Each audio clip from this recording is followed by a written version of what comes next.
Selecionei algumas perguntas aqui com dúvidas de obras, principalmente para banheiros.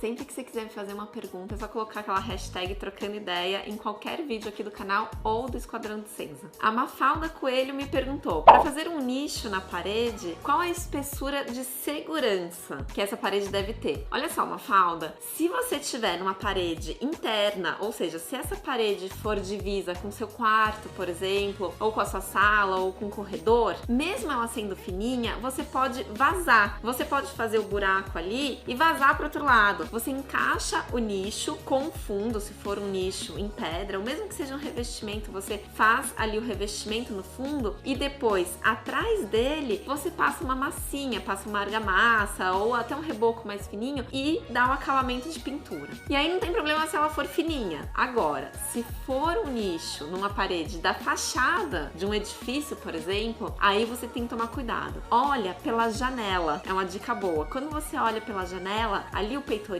você consegue saber exatamente a espessura que tem aquela parede. E aí você calcula metade ou menos da metade para cortar ali o seu nicho, mas com muito cuidado sempre que for parede externa. Eu não vou te falar aqui a medida exata, ideal, porque vai depender muito de cada parede. Se você pegar um tubo de shampoo, por exemplo, você vai ver que uns 9 centímetros é suficiente para você conseguir colocar ali o shampoo com conforto. Até uma saboneteira também. 9 centímetros resolve bem a necessidade de um nicho, geralmente. Depende aí do tamanho do seu shampoo. A Vanessa Tavares me perguntou se o piso vinílico pode ser usado na casa inteira. Sim, pode. Inclusive banheiro e cozinha, tá? Só na área do box que não pode. O que os fabricantes aconselham? Você não deixar o piso vinílico empoçado. Você pode até lavar, sabia? O problema aí maior vai ser o rodapé, na verdade. Eu fico com medinho de lavar, gente.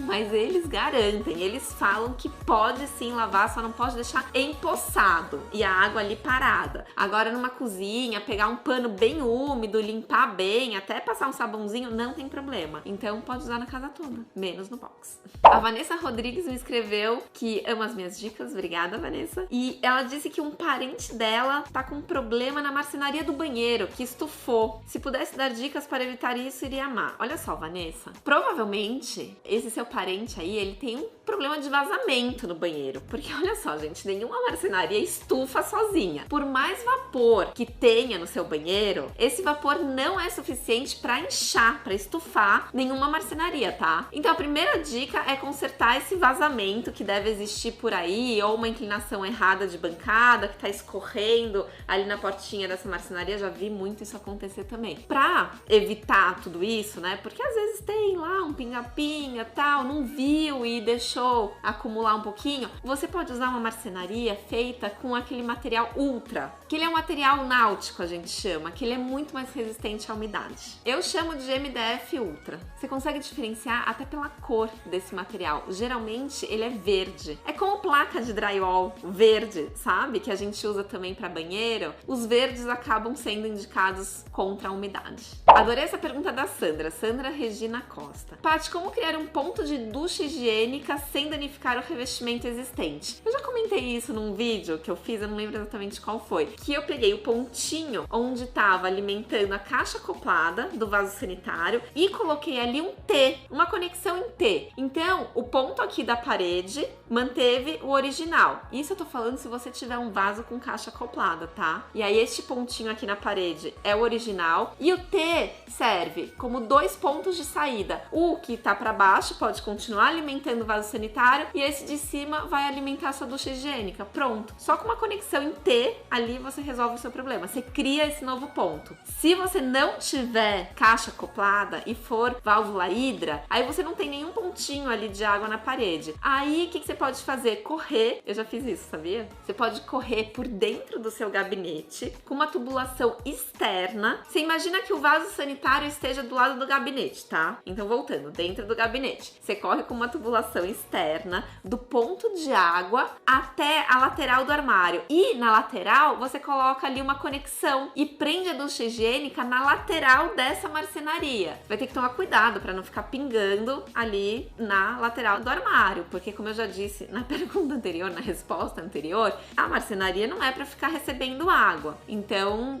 tem que tomar cuidado pra não ficar molhando e não estragar a marcenaria. Você vai ter ducha, mas vai ter um gabinete estufado ali, não é uma boa ideia, não. O Alex me perguntou várias coisas aqui. A primeira foi: Paty, qual seria a melhor disposição do vaso sanitário no banheiro? Outra coisa, aí ele vai pra outra pergunta. Vou responder essa primeiro. Olha só, a melhor posição vai depender muito do layout que você tem, né? A posição da porta, da janela que você tem ali no seu banheiro. Mas uma coisa que eu posso recomendar, que certeza que vai ser uma boa dica, é você deixar o seu vaso sanitário com, no mínimo, 60 centímetros livre até a parede da frente. Sinceramente, 60 centímetros é o mínimo mesmo. Se você conseguir pelo menos uns 70 centímetros, seria o ideal. Porque a hora que você estiver sentado no vaso, não vai correr o risco do seu joelho bater na parede. Porque, gente, eu já vi muito vaso sanitário por aí, assim, olha, coladinho na parede da frente. E aí você tem que fazer xixi quase de perna aberta pra conseguir sentar ali. Um horror. Então, essa seria a minha dica. Deixar um espaço confortável na frente do vaso. Próxima pergunta dele foi que ele assistiu um vídeo meu, onde eu recomendava colocar uma faixa de granito entre o piso e o box. É o que eu chamo de tento, ou mesmo um baguete. É uma pedrinha de 4 a 5 centímetros de largura, onde você instala o box em cima dela. Porque isso ajuda a água do box não voltar pro piso do banheiro. Dá um degrauzinho ali, sabe? Principalmente quando o banheiro não tem rebaixo pro box. Eu super recomendo essa pedrinha pra instalar o box em cima. Mesmo que seja cortina, tá bom? Aí mais ainda, essa pedrinha vai ajudar a água ali do seu banho não sair pro resto do banheiro. O Rafael escreveu assim: Paty, primeiramente gostaria de dizer que amo seus vídeos. Obrigada, Rafael. Estou em reforma. Aliás, deixa eu falar, obrigada, gente. Eu recebo muitas mensagens de vocês dizendo que adoram os vídeos. Pode continuar me escrevendo que eu leio e dou coraçãozinho aí pra todo mundo, sério. Amo, amo, amo o carinho de vocês. Obrigada. Continuando. Estou em reforma e tenho aproveitado muitas dicas que você tem dado.